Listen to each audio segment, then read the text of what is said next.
Bismillahirrahmanirrahim. Assalamualaikum warahmatullahi wabarakatuh. Sahabat sepenggal kisah yang dirahmati Allah sekalian.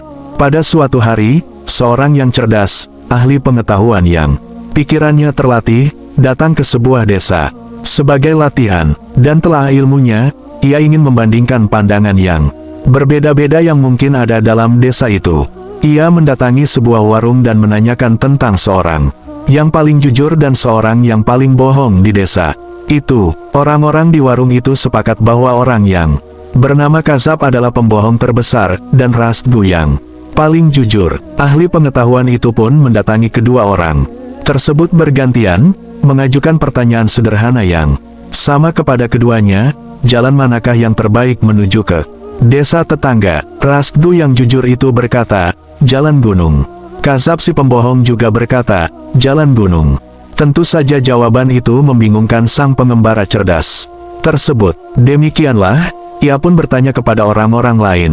Penduduk desa biasa, ada yang mengatakan, lewat sungai, yang lain mengusulkan, lewat padang saja, dan ada yang juga mengatakan, jalan gunung. Akhirnya diputuskannya mengambil jalan gunung. Tetapi dalam kaitannya dengan tujuan semula tadi, masalah tentang orang bohong dan orang jujur di desa itu mengganggu batinnya.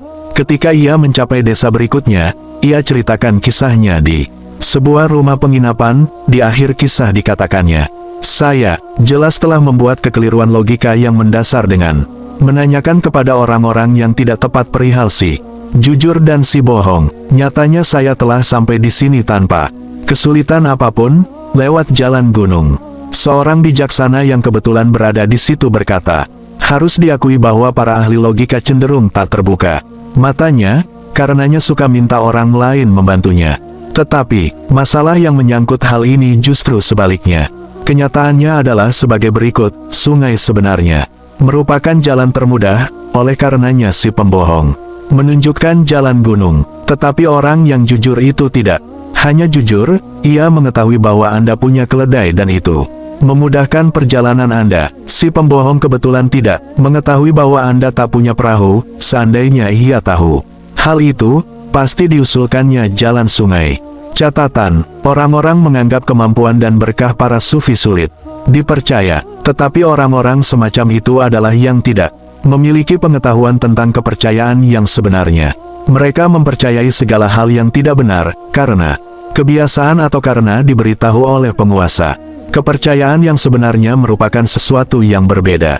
Mereka yang mampu memiliki kepercayaan yang sebenarnya adalah yang pernah mengalami sesuatu. Jika mereka sudah pernah mengalami kemampuan dan berkah yang sekedar diceritakan tidak ada harganya bagi mereka.